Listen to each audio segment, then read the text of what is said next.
சூரா இருக்கு. வல்ல அஸ்ரி இன்னல் இன்சான லஃபீ குஸ்ரின் தெரியுமா? சின்ன சூரா. குலுவல்லா ஒன்று, இன்னா ஆத்தீனா ஒன்று, வல்ல அஸ்ரி ஒன்று. இந்த மூணு சின்ன சின்ன சூறாக்கள் ஈஸியாக மனப்பாடம் பண்ணுறதுக்கு உண்டான சூறா. இப்போ இந்த மூணு சூறா எத்தனை பேருக்கு மனப்பாடம் இருக்குன்னு கை தூக்குங்க வரணும். பிள்ளைகளுக்கெல்லாம் எல்லாமே மனப்பாடம் இருக்கும். குரான் வர பிள்ளைகளுக்கு இன்ஷால்லா 20 சூறா மனப்பாடம் பண்ண சொன்னேன். வல்லுகா வரைக்கும் மனப்பாடம் பண்ணி கடைசியாக ஒரு இதெல்லாம் படிச்செல்லாம் வாங்கினாங்க. பெரியவங்க கல்யாணம் பண்ணி பிள்ளை பெற்றவங்க சொல்லுங்க, இன்னா ஆத்தீனா வல்ல சரி குலுவல்லா இந்த மூணு சூறால முழுசா எனக்கு தெரியுங்கிறவங்க கை தூக்குங்க. இப்ப என்ன சொல்றியா? எல்லாத்துக்குமே அப்படிதான் இருக்கு. இப்ப எனக்கு வேதனை வருமா வராத? குரான்ல ஆக சின்ன சூறாங்க, 3 ஆயத்து, ஒரு லைன் கூட கிடையாது. ஆனா அந்த தலைவர் யாரு, இவர் கூட்டணி யாரு, இவர் வச்சிருந்தது யாரு, அவளுக்கு எத்தனை பிள்ளைய கேளுங்க. ஃபுல் டீட்டெயில் டீ கடையில் உட்காந்து அல்ல இதே கேட்பான், தூக்கிட்டு போடான்றோம். இதெல்லாம் தெரிஞ்சுக்கிறது பெருமையே இல்லை. குரானை பத்தி, ஹதீஸை பத்தி, ரசூலை பத்தி, மார்க்கத்தை பத்தி என்ன தெரியும்னு கேட்பான். ஒரு மனுஷனுடைய மெமரி எவ்வளவு தெரியுமா? இன்னைக்கு ஆக பெரிய மெமரி போன் எவ்வளவுங்க? யாராவது சொல்லுங்க. போன் இருக்குல்ல, போன்ல மெமரின்னு இருக்கு, அதோடைய இது கொள்ளளவு. ஒரு நேரத்தில் 32 ஜிபி வச்சிருந்தா பெரிய ஆள். அதுக்கப்புறம் 64 ஜிபி. அப்புறம் இப்படியே வந்து என்னாச்சு, 256 ஜிபி வச்சிருக்கேன், ஊர்ல பெரிய ஆள் இருந்துச்சு. அடுத்து 512 ஜிபி வந்தான். இப்ப போயிட்டான் எங்கேயோ டிபிக்கு போயிட்டான். ஜிபி எல்லாம் முடிச்சுட்டு டிபின்னு போயிட்டான். டிபின்னு சொன்னா 1000 ஜிபிக்கு மேல உள்ளது. இது வந்து போனுடைய மெமரி. ஒரு 512 ஜிபி உள்ளத ஒரு மனுஷன் வாழ்நாள்ல ஒரு தடவை கூட கேட்க முடியாதான். அதுக்குள்ள வாழ்நாள் முடிஞ்சு போயிடும். 512 ஜிபி இருக்குல்லங்க போனு. இந்த 512 ஜிபியை ஒரு தடவை ஃபர்ஸ்ட்ல இருந்து லாஸ்ட் வரை கேட்கறதுக்குள்ள நமக்கு மவுத் வந்துருங்கிறான். அவ்வளவுதான் அதோடைய நம்மளுடைய வாழ்நாள் அவ்வளவுதான். அது போய்கிட்டு இருக்கும், நம்ம வாழ்நாள் முடிஞ்சு போயிடும். ஆனா நமக்கு எல்லாம் கொடுத்துருக்காங்கல்ல மெமரி, மனன சக்தி எவ்வளவு தெரியுமா? இது மாதிரி 10 மடங்கு, இது மாதிரி 10 மடங்கு எல்லாம் கொடுத்துருக்கான். ஆனா நம்ம அதை பயன்படுத்துறதே இல்லை. 100ல் 1 பகுதியை கூட அதை நம்ம யூஸ் பண்றது இல்லை. அதுல இருக்கிற மெமரி என்ன இருக்கும்? உலகம் சம்பந்தப்பட்டது, பலாபத்தரு, சினிமா, அது இது, லொட்டு லொசுக்கு, எதெல்லாம் தேவையில்லையோ, எதெல்லாம் நரகத்துக்கு போறதுக்கு இருக்கோ அது பூரா மனப்பாடமா இருக்கும். அவனுக்கு என்னென்ன கலர் பிடிக்கும், அவன் நடிச்ச படம் எத்தனை, அவன் யாரோட நடிச்சான், இது பூரா மனப்பாடம். ரசுல்லாவுடைய மனைவி எத்தனை, ரசுல்லா அவர் பேர் யாருங்க, காசிமா அப்படி கேட்பான். வெக்கமா இருக்கு,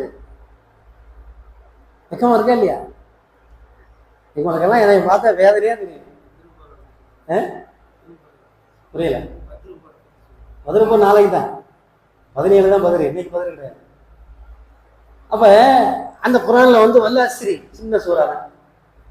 சின்ன சூறாம மனப்பாடம் பண்ணாதவங்க பண்ணிருங்க, மௌத்துக்குள்ள பண்ணிடலாமா? இந்த சொன்ன 3 சூறா வல்ல அஸ்ரி, குலுவல்லாவ, இன்னா ஆத்தீனா இன்ஷால்லா மனப்பாடம் பண்ணிடலாமா? அடுத்த நோம்பு கிடையாது, நான் இருக்கிறேன் இல்லையா, நீங்க மனப்பாடம் பண்ணிருங்க, சரியா?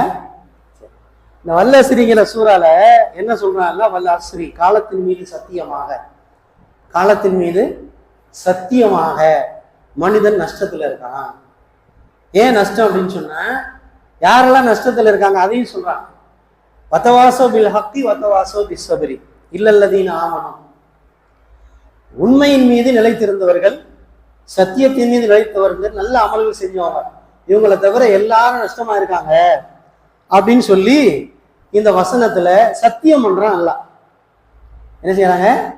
காலத்தின் மீது சத்தியமாக. இப்ப நம்மள சத்தியங்கிறது எப்படி இருக்கு தெரியுமா? சக்கரை பொங்கல் மாதிரின்னு சொல்லுவோம். சத்தியம் எப்படிங்க? சக்கரை பொங்கல் மாதிரி. சத்தியமா இந்த பொருள் நல்ல பொருளுமா, அதோடைய அசலும் தெரியாது, அந்தமும் தெரியாது. வியாபாரத்துல இந்த சத்தியமா சொல்றாங்க, நான் வாங்கி பண்ணேன், ஜெனுவன் நல்ல பொருள் அப்படின்னா. அப்ப சத்தியம் பண்ணலாமா? அதான் கேள்வி. இன்னைக்கு சத்தியம் பண்ணலாமா? சொல்லுங்க, சத்தியம் பண்ணலாமா பண்ணக்கூடாது? சொல்லுங்க, சும்மா சொல்லுங்க, பிராக்டிகலா தான் பேசிக்கலாம். சத்தியம் பண்ணலாமா பண்ணக்கூடாது? பண்றீங்களே, காலையில எந்திரிச்சு ராத்திரி படுக்கிற வரைக்கும் 3300 சத்தியம் பண்றேன். கூடுமா கூடாதா? சத்தியம் பண்ணலாம். எப்படி பண்ணலாம்? நான் இப்ப சொன்னேன்ல, இல்ல அல்லாஹ்வின் மீது சத்தியமாகன்னு சொல்லணும். எப்ப நான் சொல்லுகிற விஷயம் 100% உண்மைன்னு எனக்கு தெரிஞ்சா, நான் சொல்ற விஷயம் 100% உண்மை என்று தெரிந்தால் அல்லாஹ் மீது சத்தியமாகன்னு சொல்லலாம். நான் ஒரு பாட்டு பாடியிருப்பார், இறைவன் மீது ஆணை, இனத்தின் மீது ஆணை அப்படின்னு ஒரு பாட்டு வரும். அதுல கடைசியா சொல்லுவார், இறக்கும் வரைக்கும் ஈமானை இழக்க மாட்டோம் அப்படின்னு சொல்லுவார். அப்போ ஒவ்வொரு முஸ்லீமுக்கும் என்ன இருக்கு எண்ணத்துல, நான் ஈமானோட வாழ்ந்து ஈமானோட மௌத்தாகணும், அதுல எந்த விதமான மாற்று கருத்து இல்லை. அப்ப இது மாதிரி உண்மையான விஷயங்களை நான் சொல்லும் போது சத்தியம் பண்ணலாம். எப்படி பண்ணலாம்? எங்க அத்தா மேல சத்தியம், எங்க அம்மா மேல சத்தியம், ஆட்டுப்பட்டி மேல சத்தியம் எல்லாம் பண்ணக்கூடாது. கல்லாப்பட்டி மேல சத்தியம் பண்ணுவான். ரொம்ப பெரியவன், உண்மையிலே பிறந்து உண்மையிலே வளர்ந்த மாதிரி, பிறந்ததே பொய்யில. கல்லாப்பட்டி மேல சத்தியமா உடனே அவன் வாங்கிட்டு போயிடுவான். அவன் வாங்கிட்டு போய் ஏமாந்து அவன் காசை அழைச்சி போயினா போயிடுவான். சத்தியம்னு சொன்னா நான் சொல்ற வார்த்தை 100% உண்மை என்றால் எப்படி சொல்லணும்? அல்லாஹ் மேல சத்தியமா. அரபிகள்ல அந்த வார்த்தை இருக்கு, வல்லாஹி அப்படிமா. அரபில மூச்சுக்கு 3 தடவை வல்லாஹி வல்லாஹி. முஸ்லீமா இருந்தாலும் முஸ்லீமா இல்லாட்டி, ஈமான் கொள்ளாத ஆளா இருந்தாலும் என்ன சொல்லுவாங்க? வல்லாஹின்னு தான் சொல்லுவாங்க. அப்படின்னா என்ன அர்த்தம்? அல்லாஹ் மேல சத்தியமா. அப்பனா அவனுடைய வார்த்தையில அவன் உண்மையா இருக்கான்னு தெரியும். நம்ம சொல்ற வார்த்தையில நம்ம உண்மையா இருக்குன்னு தெரியுமா? பேசையிலே தெரியும். நான் பிராடுன்னு எனக்கே தெரியும், ஆனா சொல்லுவான். வியாபாரத்துல நான் சொல்றது பிராடுன்னு தெரியும், ஆனா சொல்லுவான் சத்தியமா இந்த பொருள் நல்ல பண்ணுவான். என்ன செய்யக்கூடாது? சத்தியம் செய்யக்கூடாது. செஞ்சா அல்லாஹ் மேல செய்யணும். அப்படி செஞ்சா அது உண்மையா இருக்கும். அல்லாஹ் மேல சத்தியம் ஒருத்த போய் சொன்னா அது எப்படி இருக்கும்? அல்லாஹ் மேல சத்தியம் ஒருத்த போய் சொல்லுவானா? சொல்ல மாட்டான், சொல்ல முடியாது. அப்ப சத்தியம் என்ற வார்த்தை அல்லாஹ்வின் மீது சத்தியமாகன்னு சொல்லணும். அது உண்மையா இருக்கணும். பொய்யான விஷயத்துக்கு அல்லாஹ் மேல சத்தியம் பண்ணா அவருடைய தண்டனை அவனை சேரும். அது தண்டனை அவனை சேரும். அதனால நம்மளுடைய வார்த்தைகள்ல சத்தியம், முதல்ல நான் என்ன சொல்றேன், நான் பேசுறது உண்மை அப்படின்னு உங்களுக்கு தெரிஞ்ச நான் சத்தியங்கிற வார்த்தை சொல்ல வேண்டியதே இல்லை. அஜர் சொன்னா அது சரி, அப்படித்தானே இருக்கு. அஜர் சொன்ன சரின்னு ரசூல்லா நேற்று கேட்டாங்கல்ல, இந்த மலைக்கு பின்னாடி ஒரு கூட்டம் வருது, உங்களை அழிக்க வருது அப்படின்னு நான் சொன்னா நீங்க நம்புவீங்களான்னு கேட்டாங்க. அப்ப மக்கள் உள்ளவங்க எல்லாருமே அப்ப யாரும் இஸ்லாத்துக்கு வரல. நான் என்ன சொன்னாங்க? நீங்க சொன்னா அது உண்மைன்னா ரசூலுடைய வார்த்தை மேல உள்ள நம்பிக்கை. அப்ப நான் பேசுவதெல்லாம் உண்மை என்று இருந்தால் நான் என்ன செய்ய வேண்டியதில்லை? சத்தியம் சொல்ல வேண்டியதில்லை. புலி வருதுன்னு ஒரு கதை இருக்குல்ல தமிழ்நாட்டில், புலி வருதுன்னு சொல்லி கதை. சும்மானாலும் புலி வருதுன்னு ஊரை கூட்டிகிட்டே இருந்தான் ஒருத்தன். உண்மையில ஒரு நாள் புலி வந்துருச்சு, கத்துறான் கதறான், புலி அவனை அடிச்சு தூக்கி போயிருச்சு, செத்துட்டான். எல்லாரும் பார்த்து சொன்னாங்க, எப்பவும் போல இவன் பொய் சொல்றான் போல இருக்குன்னு நினைச்சாங்க. அப்படிதான் இருக்கும். அதனால நான் பேசுகிற வார்த்தை உண்மையாக இருந்தா நான் என்ன செய்ய வேண்டியதில்லை? வார்த்தைக்கு வார்த்தை சத்தியம் சொல்ல வேண்டியதில்லை. அப்படி சொல்லணும்னு இருந்தா அல்லாஹ் மேல சத்தியம்னு சொல்லணும். குர்ஆன் மேல கூட சத்தியம் சொல்லக்கூடாது, செல்லவே செல்லாது. சில பேர் சொல்றாங்க குர்ஆன் மேல சத்தியம் செய்யக்கூடாது, செஞ்சா குலமே அழிஞ்சு போயிருங்கிறாங்க. ஏன் செய்யறீங்கன்னு ஒருத்தர் கேட்டார் கேள்வி.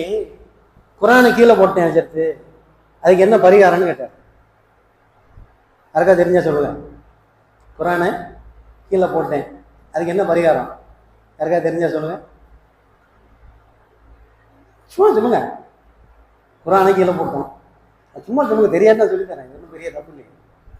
குர்ஆனை கீழே போட்டோம், அதுக்கு என்ன பரிகாரம்னு கேட்டார்.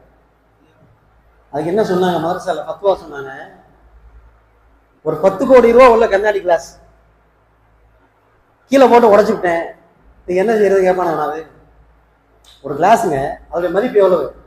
பிளாட்டினம், 10 கோடி ரூபா மதிப்பு. கீழே போட்டேன் உடஞ்சி போச்சு, யாராவது சொல்லுவானே? அதை விட மதிப்பு உள்ளது குர்ஆன். அது எப்படி நீ கீழே போட்டேன்னு சொல்லுவேன்? கீழே போட்டாதானே பரிகாரம். குர்ஆன் என்ன செய்யக்கூடாது? கீழே போடக்கூடாது. இதுதான் பதில். போடலாம். அப்ப நம்ம குர்ஆன் அப்படி மதிக்கல. ஒருத்தன் வடநாட்டில் என்ன பண்ணானே, ஹைட்டு பத்தலைன்னு சொல்லி 10 குர்ஆனை அடிக்க வச்சு அது மேல ஏறினான். என்னடா இது மேல ஏறுறேன்? நானும் ஹாப்ஸா தான் புரிஞ்சேன்னா, நானும் ஹாப்ஸா, என் உள்ளத்துல குர்ஆன் இருக்கு, குர்ஆன் மேல குர்ஆன். அதை விட்டா பயல, குர்ஆனுங்கிறது வேற, அதுல உன் காலத்துக்கு வைக்கலாமா? இந்த மாதிரி சில மிஸ் அண்டர்ஸ்டாண்டிங், மார்க்கத்தை தவறாக விளங்கி கொண்டு என்ன செய்யறது? தவறான விஷயங்கள் மேல நடக்கிறது. அல்லாஹ் தஆலா நமக்கு ஹிதாயத்தை தரட்டும். முடிஞ்ச வரைக்கும் மார்க்கத்தை தெரிஞ்சுக்கிறதுக்கு என்ன செய்ய முயற்சி செய்யும். இந்த மாதிரி வேற யாராவது கேட்டா தெரியலன்னு சொல்லிடாது, என்ன துப்பிடும். முதல்ல யார் இருந்தாலும் கேட்பான். என்ன சொன்னார்ல, எந்த அசரத்தையும் சொல்லித்தரல என்ன. முதல்ல யார் இருந்தாலும் கேட்பாங்க, என்னை திட்டுவாங்க. அவுது பில்லாஹி மினஷ் ஷைத்தானிர் ரஜீம். பிஸ்மில்லாஹிர் ரஹ்மானிர் ரஹீம். அல்ஹம்துலில்லாஹி ரப்பில் ஆலமீன். அல்லாஹும்ம ஸல்லி அலா ஸய்யிதினா முஹம்மதின் வ அலா ஆலி ஸய்யிதினா முஹம்மதின் வ பாரிக் வ ஸல்லிம் அலைஹி. அல்லாஹும்ம இக்ஃபிர் லனா ذنوبنا خطايانا كلها يا رب العالمين. ربنا آتنا في الدنيا حسنة وفي الآخرة حسنة وقنا عذاب النار. صلى الله وسلم على سيدنا محمد وعلى وصحبه أجمعين. الحمد لله رب العالمين. صلى الله على محمد صلى الله عليه وسلم. صلى الله على محمد صلى الله عليه وسلم. صلى الله على محمد يا ربي صل عليه وسلم. السلام عليكم ورحمة الله.